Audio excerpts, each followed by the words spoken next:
From the CNN Center to viewers around the world, this is CNN 10, and I'm Carl Azus. It's great to have you watching this Wednesday. It's been a year and a day since a passenger jet crashed shortly after takeoff in the island nation of Indonesia. The flight was operated by Lion Air, a low-cost airline, and the plane was built by Boeing, an American company.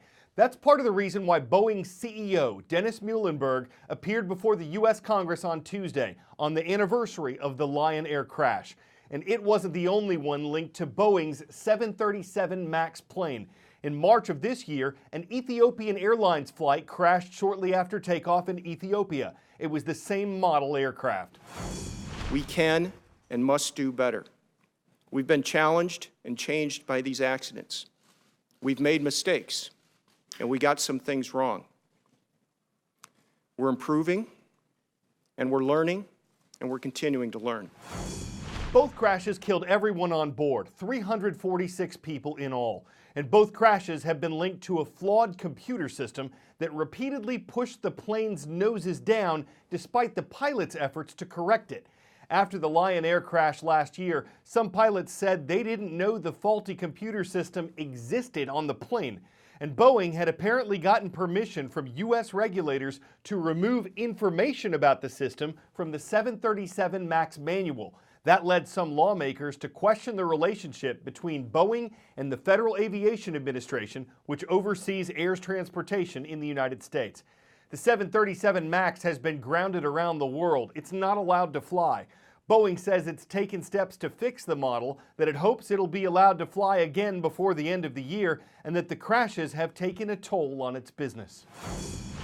Investigators say they identified 9 areas of flaws and mistakes that combined contributed to the disaster of Lion Air Flight 610, which resulted in the deaths of 189 people off the coast of Indonesia. And that if any one of these factors had not taken place, that perhaps this disaster could have been averted. The blame, they say, lies with everything from the manufacturer of the 737 MAX 8 plane, that is Boeing, with a design flaw and certification flaws in an autopilot feature, with the Florida-based manufacturer of one of the sensors on the plane that was malfunctioning, and then with the low-budget Indonesian airline itself, the crew on board the final flight, that they failed to communicate among each other about the malfunctions. And in the final 11 minutes of the plane as it flew, when the captain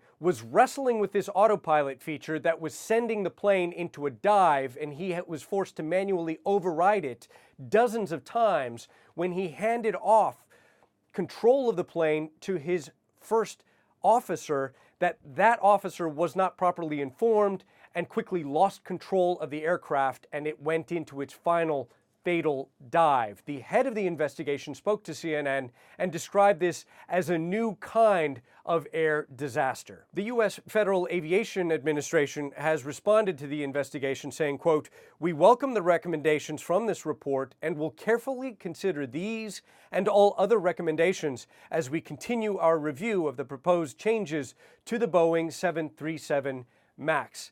Now, this new classification of Boeing aircraft has been completely grounded because 5 months after the Lion Air disaster, an Ethiopian Airlines flight crashed as well, involving a Boeing 737 MAX and also this same flawed autopilot feature.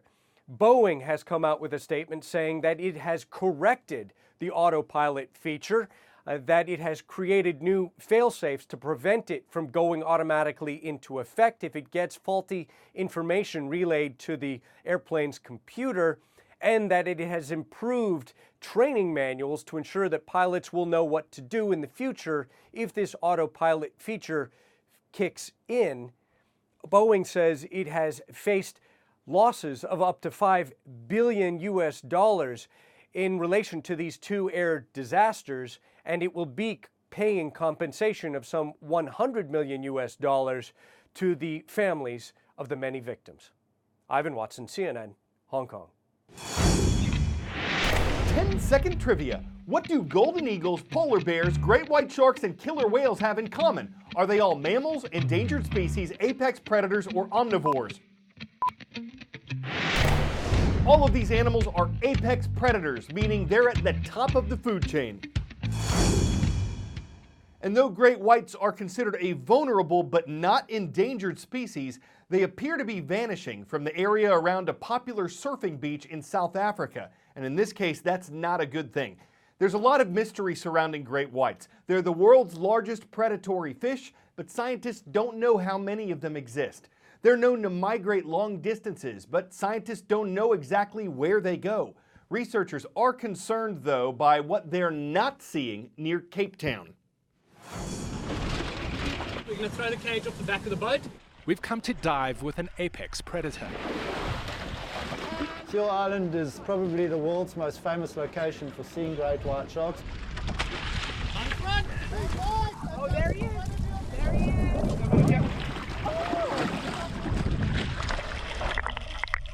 And we see plenty of sharks. It was incredible. It came right up to us and checked us out. Oh, right there, right there, right there. But no great whites. These sharks are scavengers, not the iconic hunter that made this bay famous. After millions of years, in 2019, the great whites of Cape Town have vanished.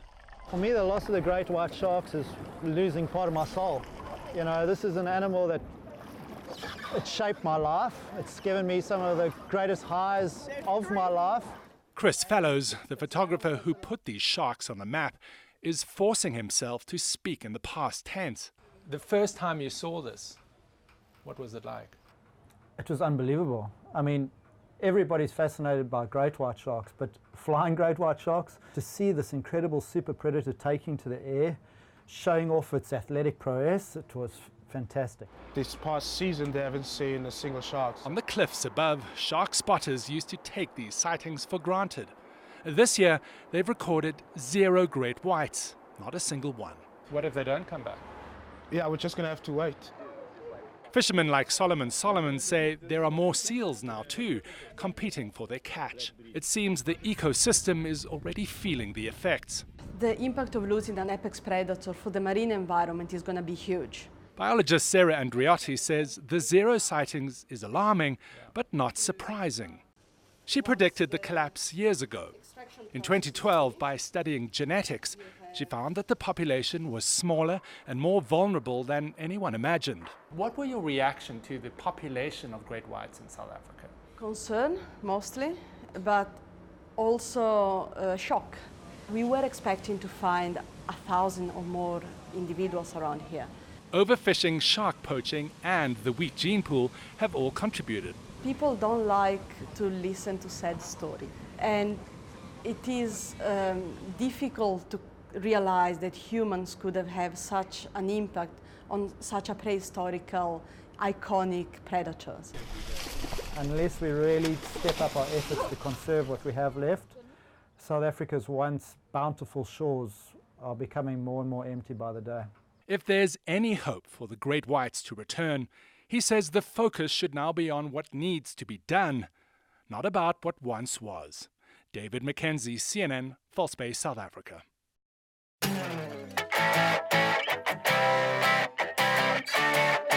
friend of mine from college had this theory that the world was turning to lint, starting with what's in our dryers. I'm not saying this is proof, but it was collected from dryers across the country to form a 690-pound ball of lint. Why? Great question. A dryer repair company wanted to set a new world record and to raise awareness about the importance of cleaning lint from our dryers, because it's flammable, as setting it on fire clearly showed. You could say it sparked up like flint, a fire from a fiber, a flashing glint of lint. What started as threads unraveled into shreds, what started as a yarn was quick to burn. Does it seem off-kilter to take a dryer filter and then clean it just to gleam it for a demonstration? It's a strange conflagration that lights conversation and concludes today's displays on CNN10. I'm Carl Azus.